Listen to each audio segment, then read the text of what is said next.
chaud tamponnière, un bain de vapeur peut-être. Ouvrons nos pores au miasme putride, à la peste et à que sais-je encore. Nous savons bien, docteur, nous le savons, nous le savons. Le mot est juste. Savons. Mais pour les ignorants, les gourgandines oublieuses des bonnes manières, et pour les encrassés du cerveau, au propre comme au figuré, par pitié, docteur, relisez-nous votre traité.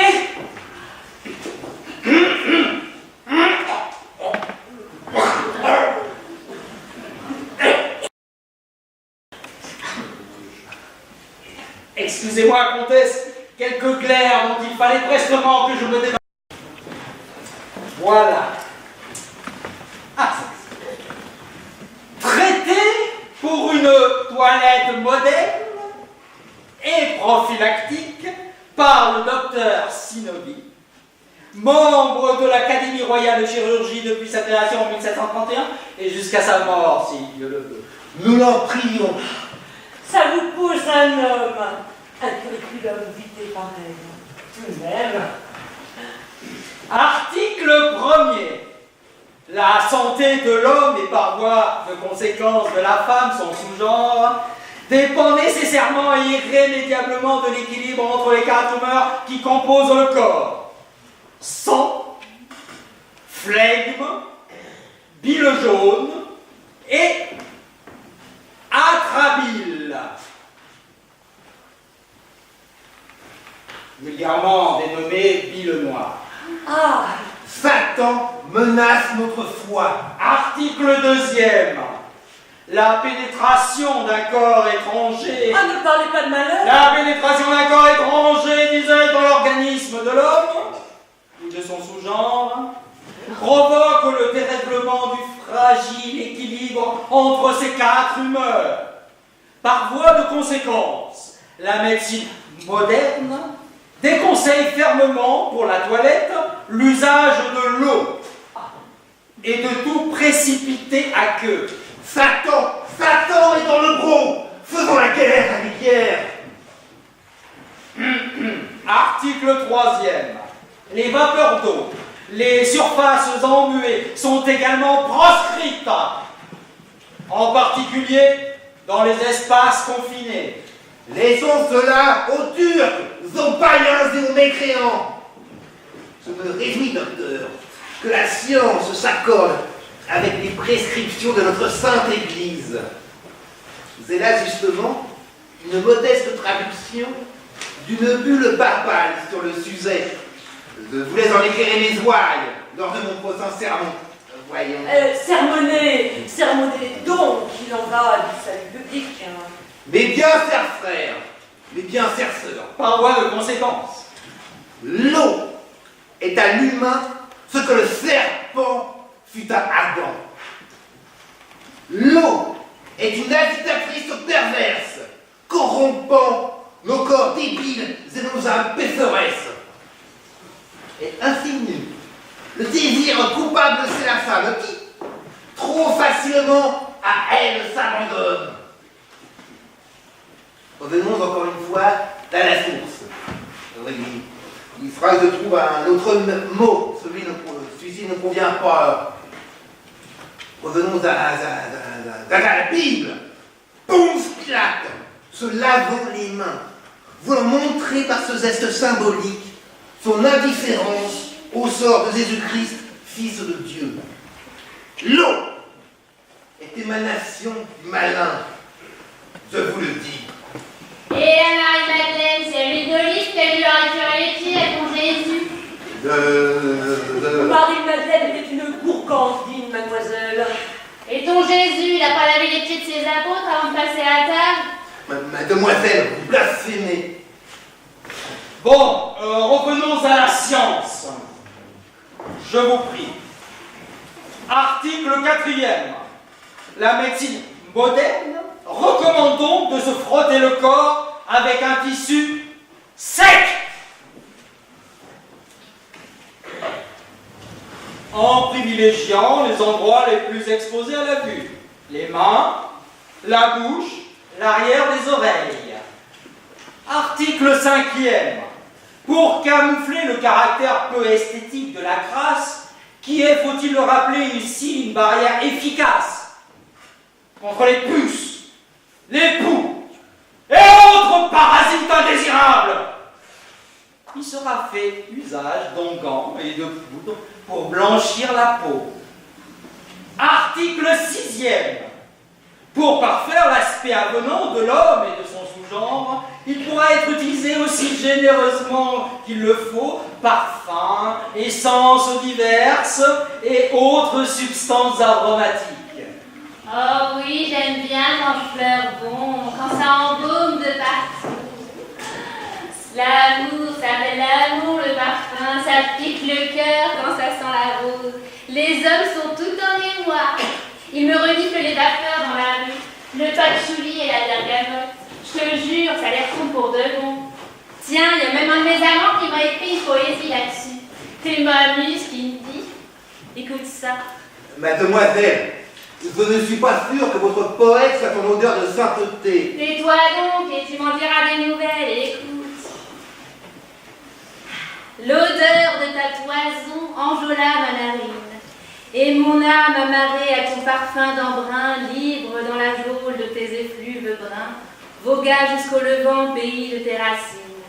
Soudain ça sent l'encens, soudain la citronnelle, et tout échevelé voici le ramboutan, le durillon tenace, l'espace d'un instant qui dure entêtant, et le temps n'a plus d'aile. Le rire des femmes sur les marchés flottants envoûte mes vieux jours, douce mélancolie.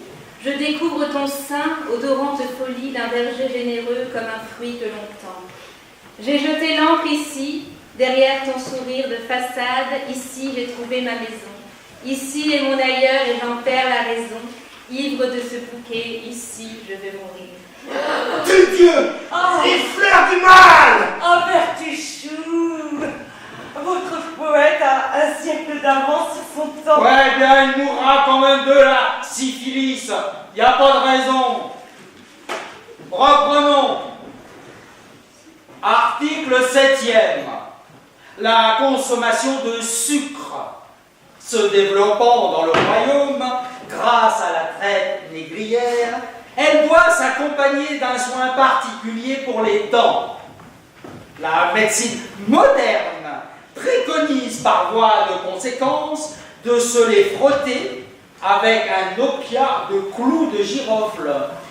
Les clous de girofle doivent être glorifiés.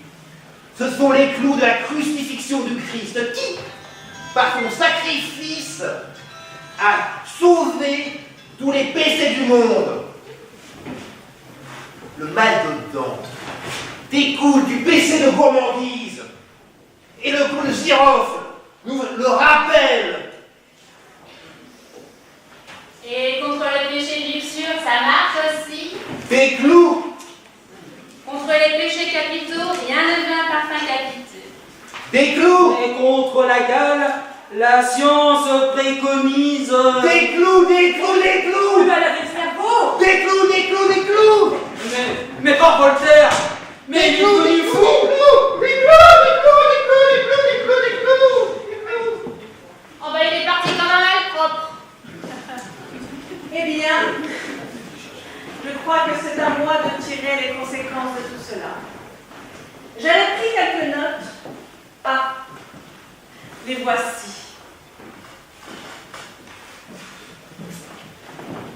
Un chat près de la fontaine s'appliquait à sa toilette. Que de grimaces, que d'efforts, que d'acrobaties et d'inconfort. Demain, un beau torticolis, c'est sûr. Survint un canard attiré par l'onde pure. Voyant l'animal qui s'escrime, le volatile s'esclave.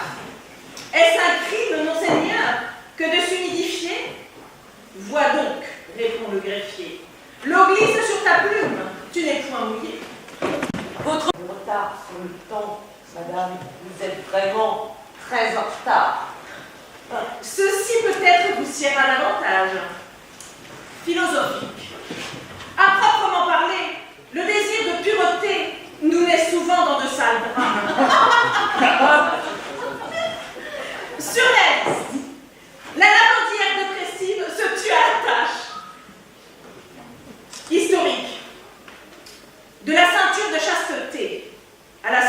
explosif.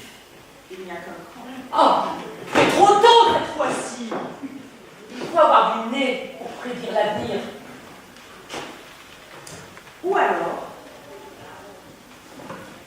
à ne pas se mouiller, on cède à la terreur des pets secs. C'est mal, ça. À ne pas se mouiller, on cède à la terreur des pets secs. À ne pas se mouiller. À ne pas se mouiller. On cède à la terreur des bêtes secs. À ne pas Se mouiller. On cède à la terreur des bêtes secs. À ne pas se mouiller. On cède à la terreur des bêtes secs. À ne pas se mouiller. On cède à la terreur des bêtes secs. À ne pas. Écrivons cela sur nos fronts, nos frontons et nos frontispices. À ne pas se mouiller, on cède à la terreur des bêtes secs.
Toutes les formes hygiénistes, par exemple, faut-il se laver, ne pas se laver, et les certitudes au cours des siècles ont beaucoup changé, et donc on est parti sur ce contraste-là, donc ça dure un quart d'heure, 20 minutes à peu près, c'est une petite forme, je crois que tout le monde est en place, donc moi je vais passer derrière, je vous souhaite un bon moment. Merci.